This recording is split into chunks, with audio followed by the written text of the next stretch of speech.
Bamuyita Mukyala Affuke.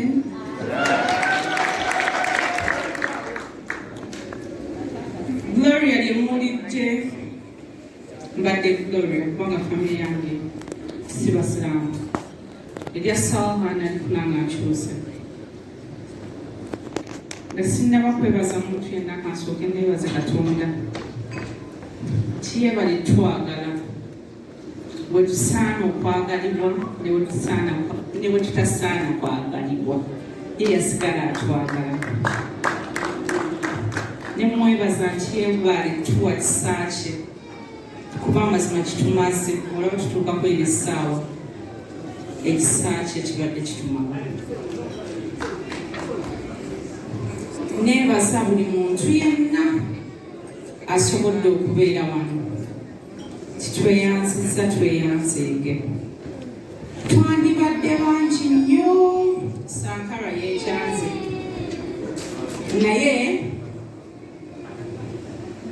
ono ye Sankara Ali oli ye Mehazira ono ye Suha Ali ono ye Sankara Ali ye mulenzi gwe tuyina so ekyapa kyange kyanywerera wano nti awendi nafuuka mugumu nnyo nnyo nnyo nga tewali kyasobola kumwanja nenze yali asigadde nga mubanja naye kati nange wano wendi siina kyemumwanja okujjako osaba omutonzi atukuume atuwa ekyo kyetusinga okwagala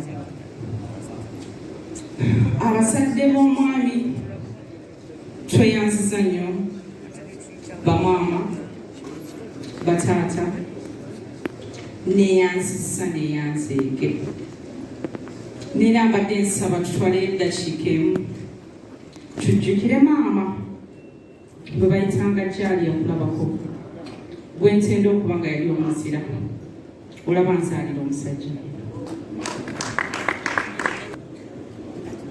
maama wange baganda bange bataata nera nensaba tutwale akadde tujjukire taata nzaala kuba taata abamumanyi ku buno omulembe bandibadde bamuyita pati animal yayagalanga nnyo pate yayagalanga nnyo emikolo n'ekiseera kyeyafiiramu nali sinnatuuka naye asobola okulaba kyeyalaba ekyabeeranga mu famire nenna kyensikiriza nti wano wendi andaba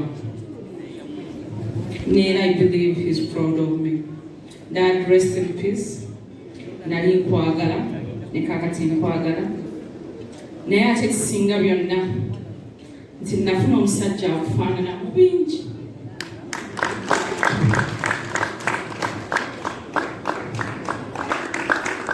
taata yabeeranga mukkakkamu nnyo nnyo abamumanyi musobola okunjulira ye mwami gwe nafuna taata yabeeranga n'essuubi nga ne bwabeera talina 10 ye yabeeranga n'essuubi nti mugagga ye mwami gwe nafuna taata byonna byabeerangawo naye yayagalanga abaana be ye mwami gwe nafuna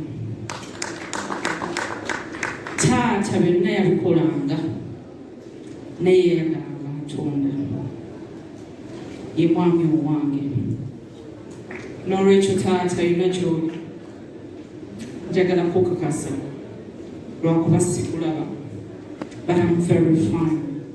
I got a father, I got a friend, I got a husband, I got an angel. Dad, I'm very fine.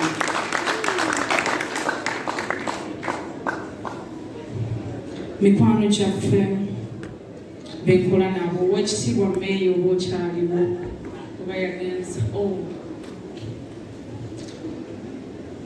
oyo mukama wange bamuyita his worship Paul Mugambe emmeeya wa Nakawa neyanziza okujja bakansala abasobodde neyanziza neyanzeege n'abataasobodde lwa mbeera bwe tubadde tujja kubeera bangi ewaffe kibadde kijjalabika nnyo kubanga ffe buli kyaffe bakiraba n'ekitabakwatako bandikiyingiddemu at least ne beekwasa ekyo.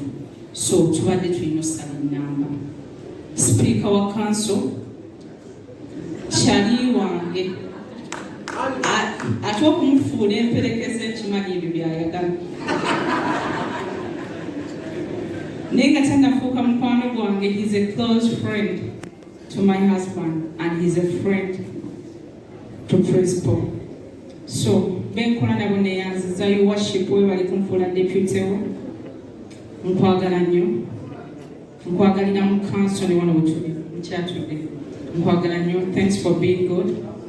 I pray tusigala tutambula bulungi inshallah. Nenneebaza basooja abali wano. Basooja tubaagala nnyo. Yensonga lwaki mulaba Bobi yangawo.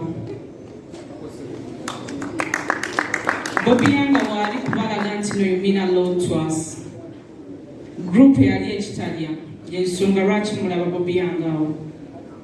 Kiraga nti no Nubian abakkirizaamu neera abaagala nnyo. Ba honorable members, Speaker wa KCC nga sinnabagendeeyo, tweyanziza nnyo we bali kujja. Nkwagala nnyo neera nsaba Katonda kibukyenge eddiini nange nkimanyi nga bw'ogimanyi. Bammemba ba parliament abali wano buli omu mu kiti kye neyanziza neyanzidde mwebale twagala.